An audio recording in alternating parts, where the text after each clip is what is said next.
샬롬. 8월 1일 월요일 하나님 나라를 시작하는 말씀 묵상 시간입니다. 오늘부터는 매일같이 말씀을 봉독해 주시는 가정을 사진과 함께 이름 사는 곳을 이 교회 전체 카톡방을 통해서 보내드리고자 합니다.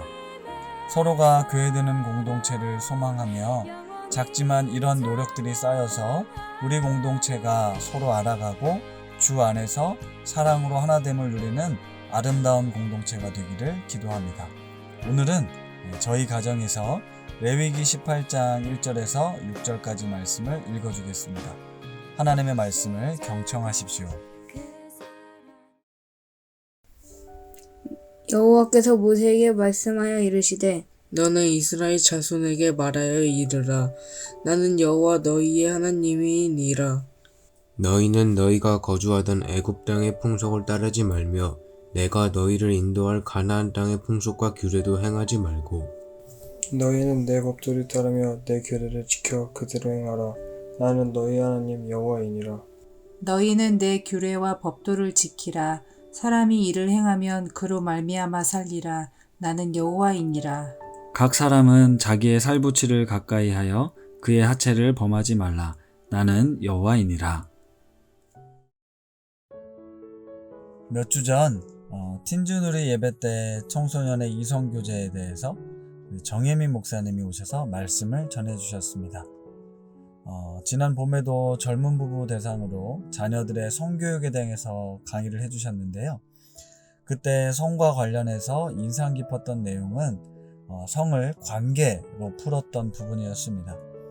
성이라고 생각하면 단순히 어떤 육체적인 또 쾌락적인 것을 우리가 떠올리는데 진정한 성이란 나다움을 회복하고 너다움을 회복해서 우리다움을 회복하는 것이라는 내용이었습니다.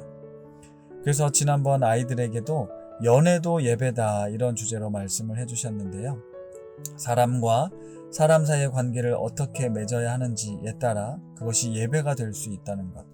다시 말해 상대방을 하나님의 형상으로 인정하고 존중해 주는 것이 하나님 앞에 드리는 예배가 될 수 있다는 겁니다.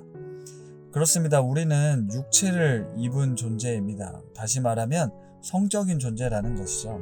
하지만 우리는 또한 하나님의 형상을 따라 지음받은 존재입니다. 그 이야기는 우리가 본성, 본능의 지배를 받는 존재가 아니라는 뜻이기도 합니다. 8월 한 달간 우리는 레위기의 후반부, 즉 18장부터 마지막까지 살펴보는데요.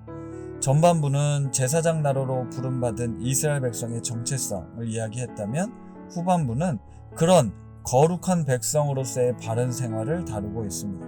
그 첫 출발이 바로 이 성적인 부분을 다루었다는 것은 우리에게 주시는 메시지가 있다고 생각합니다. 우선 1절에서 5절까지는 서론에 해당되는데요.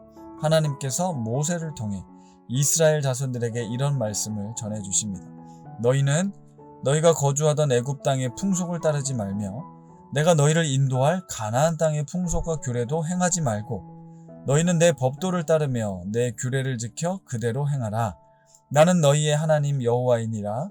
너희는 내 규례와 법도를 지키라. 사람이 이를 행하면 그로 말미암아 살리라. 나는 여호와니라. 여기서 우리가 살펴볼 것이 이 애굽 땅의 풍속 그리고 가나안 땅의 풍속과 규례를 행하지 말라 하셨다는 겁니다.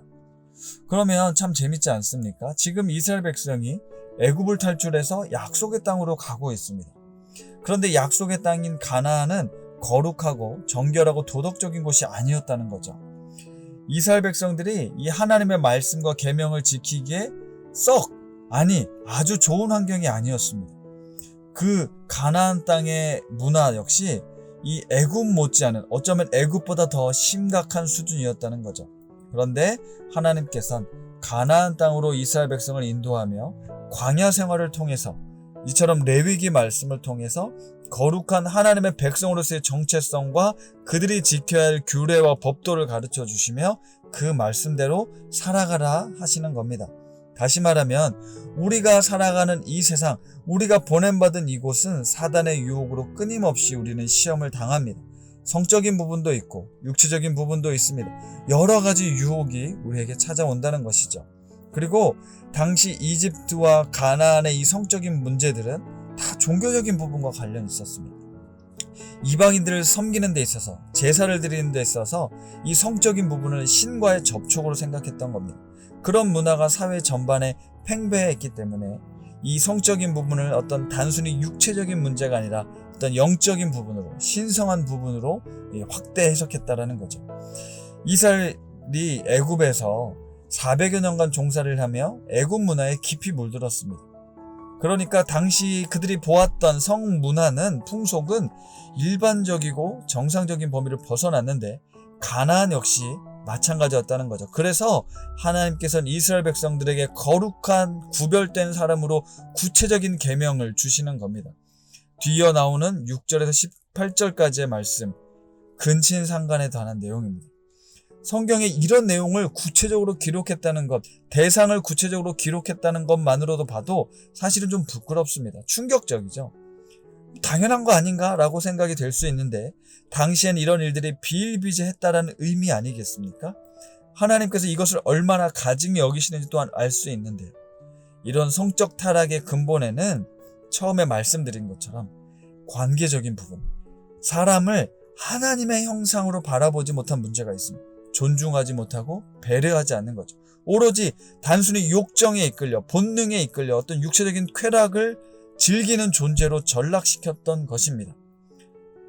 하나님은 모든 사람을 하나님의 형상으로 존중하기를 원하십니다.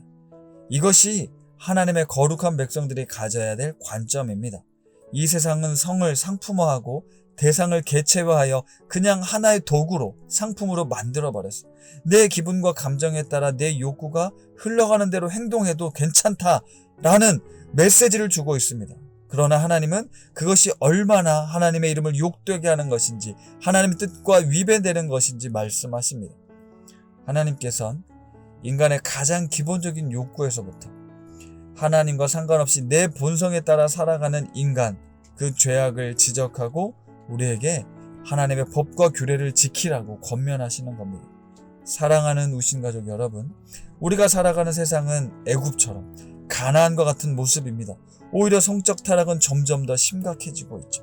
그 가운데 거룩하게 구별된 하나님의 백성으로 살아가는 것, 그러기 위해 우리는 더욱 정신을 바짝 차리고 하나님께 주신 이 거룩한 명령에 귀를 기울이고 올바로 살아내기 위해 그 말씀을 깊이 새길 수 있는, 가르칠 수 있는 그런 우신 가족들이 다 되시기를 기도합니다. 말씀을 생각하며 기도합니다. 하나님 아버지, 우리를 거룩한 백성으로 부르시고 택하셨습니다. 하지만 거룩한 백성으로 살아가야 하는 세상은 결코 만만치가 않습니다. 주님 오시는 날, 새 하늘과 새 땅에서 누려야 할 그날이 오기까지 우리는 끝없는 이런 사단의 유혹에 노출되어 있는데 그 한가운데서 하나님의 말씀에 붙들림 받은 삶 살게 하여 주옵소서.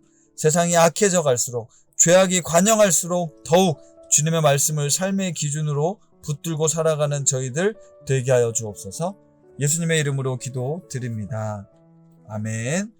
오늘 주신 말씀 생각하며 더 깊은 묵상의 자리로 나아가겠습니다.